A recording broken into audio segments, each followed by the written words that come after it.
All right, here we will be scanning a negative. And first thing you do is turn on the scanner here and then find the software for the scanner, which is not very obvious. What you do is you go to System Preferences and you go to Printers and Scanners and you click on, when you get to the Printers and Scanners window, it's actually the Perfection V700, and then you go to Open Scanner. And then the scanner software will open and the scanner will wake up, and then it will have to warm up. And while that software is coming up, you can load your negative into the negative carrier, which is very much like the ones that we use for the enlargers. So I take this top part off and I find my negative, and just like in the enlarger, it's very important that you get as much of the dust off as possible. Okay, this indicates that you're supposed to put in the negative upside down. You could just flip it if it comes up backwards. Sometimes they lay in here better with the emulsion down instead of the emulsion up, which they indicate you're supposed to do. So you snap this into place, get it centered so you're not cutting anything off. Here it's falling out, so I'm going to flip it. Also, we'll want to make sure there's no dust on the scanner surface. It would seem intuitive to maybe put it on this side when you're only having one negative in here, but for some reason this area of the scanner actually works better, so I usually put the negative in on the left.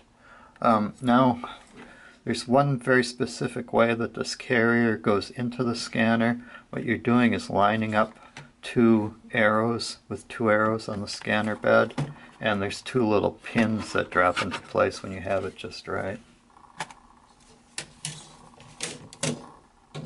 Like so. Alright, so once the scanner's warmed up, you can set your dialog here. So this is transparency negative as opposed to a positive, which would be a slide. Kind, gray is for black and white, slide is for color. Kind of not that great. The grays come up automatically. The resolution is very important. It kind of prompts you to do a lower resolution, but you need a fairly high number here. You need 350 dots per inch at your output size. So take a 2 1/4 negative to 4 1/2 would require 700 dpi, and you always want to do a little extra, so I'm just going to set this at 1200 dpi. Use custom size because I'm going to be indicating just a small part of this strip, which I will be scanning.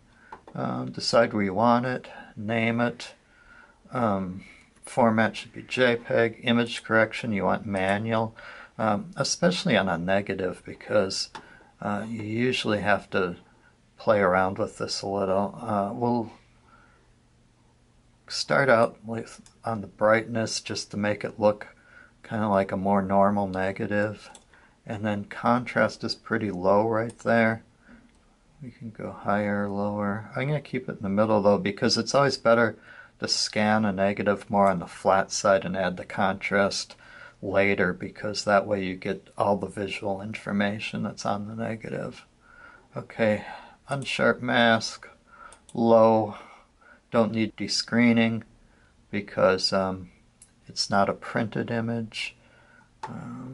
Dust removal we keep on low because sometimes that removes things you don't want it to remove. So now what we do is we circle the area that we want. We just want the top negative here. And then now I'm not liking that brightness because it switched it to positive. And make it just a little darker so we make sure we get detail in that sky. Contrast is getting a little high.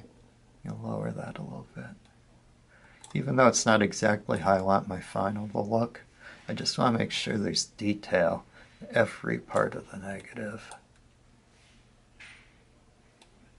That's about right. All right, now we're ready to hit the scan button, and it'll take a while for the scan to come up. All right, so the me ended up in my pictures file. So I'm going to take that and open it up in Photoshop. Once my cropping looks good, I just hit the return key and it crops it, and there's a little bit of area I still have to fix, so I'll crop it again. Alright, so here I have just the thinnest little black border. Now I'm going to scan through this negative to look for dust and fix any other imperfections I have. One thing I have is a real nasty shadow off the carrier onto the glass. That's this dark line here. So I want to retouch that out to make it more true to what the real negative looks like. So to do this, I'm going to hit the magnifier and blow this way up. And first I'll just scan through looking for dust. To get rid of the dust, I'll be using the spot healing brush tool. And if you right click on that, you can change the size and the hardness. I think I actually want that all the way to the soft side.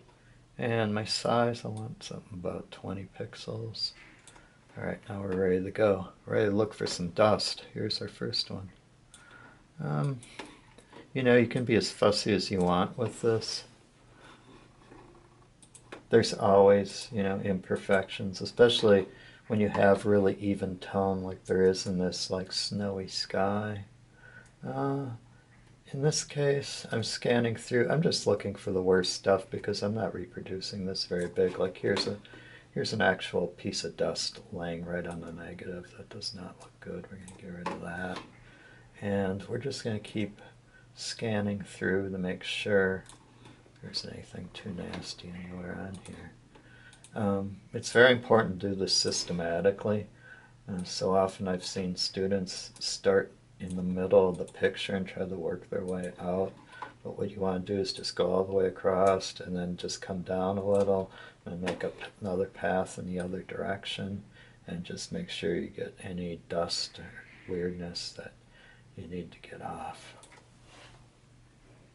Alright, here we can see that my new photo needs a lot more contrast to match our old one. So the first thing I'm going to do here is go to Image, Adjustments, Curves, which gives us complete control over the tonality of the image. I'm just going to plot a lot of points on this and just keep messing around until I'm satisfied that I have something that's echoing the original here.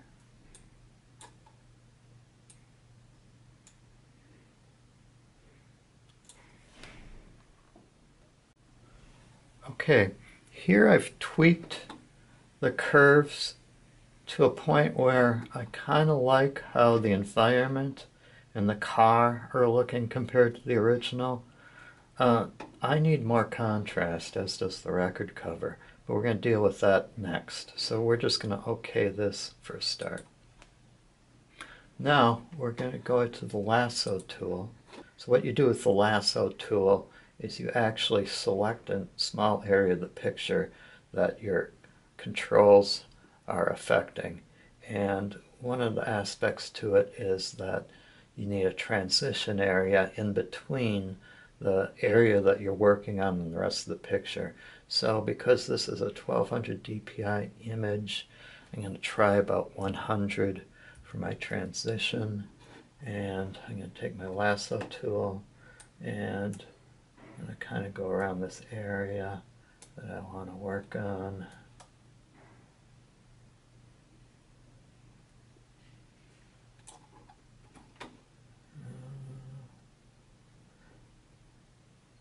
I actually think I want more like a 50.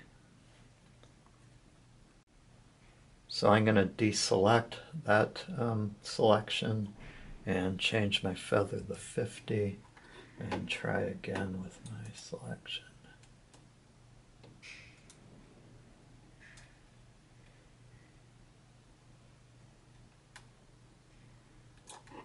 There, more what I want. Alright, now again I'm going to go to Image, Adjustments, Curves, and here I'm just going to play around until I get a contrast I'm happy with, which means darker darks and brighter whites. Right here I have something that's really perking up that area. It's fairly radical. I'm going to OK it and deselect, but it's not that obvious. Maybe that record cover is just a little too poppy, but we might need that by the time we reduce this down and print it. So now I'm going to my original. I'm cutting back on the contrast a little, just to make it match just a little better. Especially I'm bringing the highlights down, just to make it a little less contrast and a little more even and a little more realistic looking versus kind of graphically exaggerated. It's always good to keep these lines as straight as you can. Give the most normal tonality. Next I'll use the crop tool, and I want to give this image the same very narrow black border like I have on the new image. Crop tool didn't work there because my image isn't perfectly square, so I'm going to actually use the perspective crop tool. And I'm going to set up points at all four corners. That'll give me the narrow border that I want. And what this does is it just very subtly straightens everything in your image out. So I'm just concentrating on getting the corners right here. Make sure I just have a little bit of black all the way around, and then hit the return key. Alright, I'm feeling like these look fairly good together. There's several ways to go about this next step. So what we're going to be doing is creating a new canvas and dragging these in. At this point on Photoshop, you can pretty much just grab on the corners of things and make them the size you want. However, I don't want excess resolution. I want to make sure my resolution's right. So I'm going to resize these. They're going to be side by side on an 11 by 14 sheet.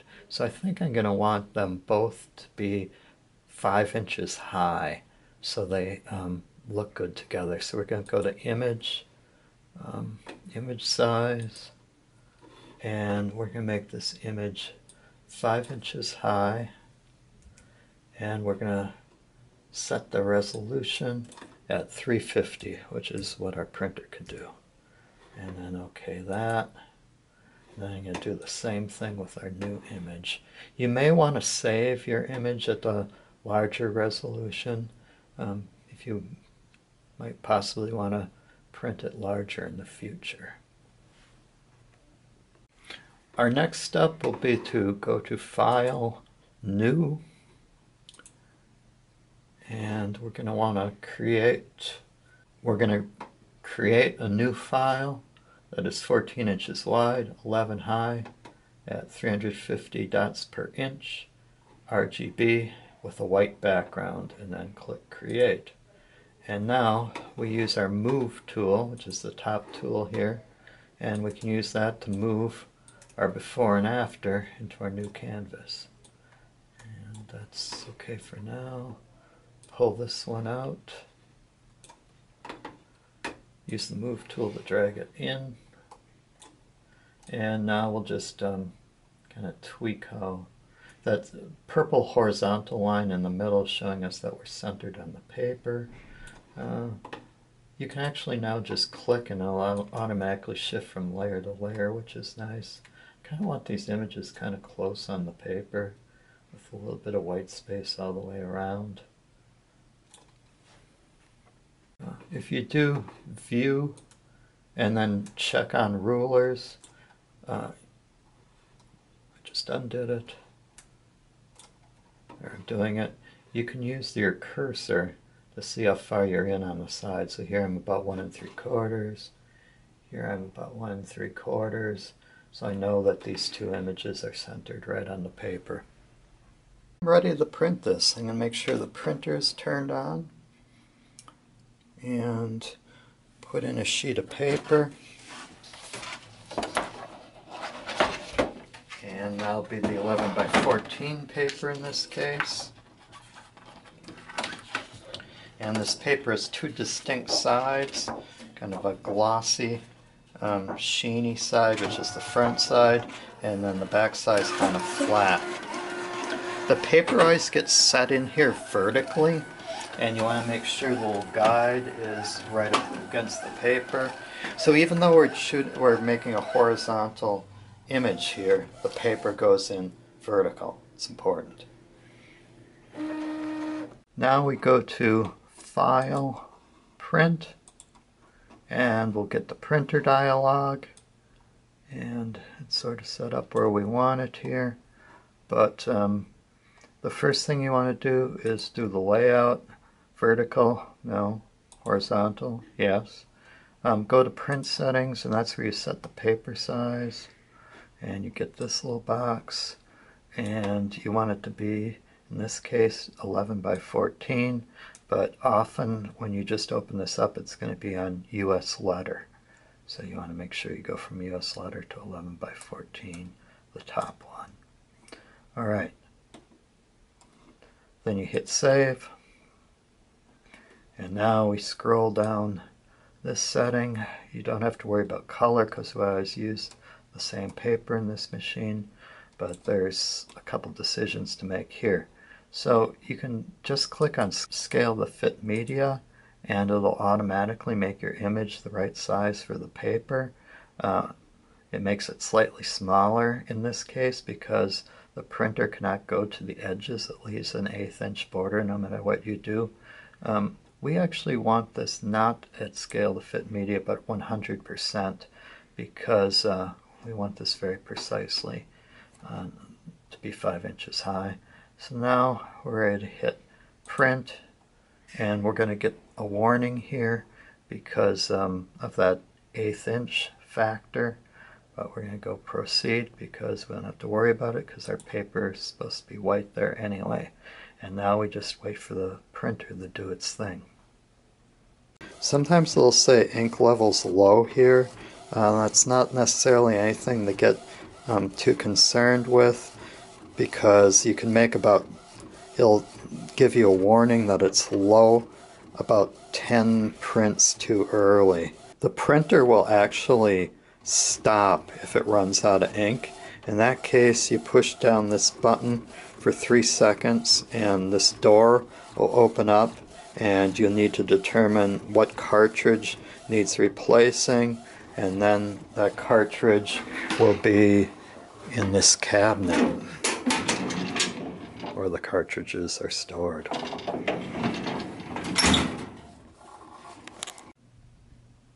Now it's time to analyze our results. I think I'd like to see a little more contrast in the right image, so I'm actually going to go in and manipulate the curves setting on my right image and just give it a hair more contrast. Here's what this looks like in the curve setting.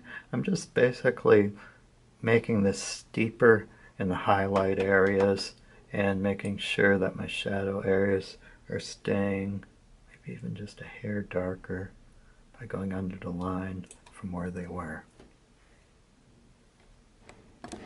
The difference here is fairly subtle, but I do like the new version quite a bit better. Okay, so if you want to save this image without layers, so you can put it on social media or the like, you want to go to Layer, Flatten Image, and that'll make it a normal one-layered JPEG that you can save. And that's all there is to this.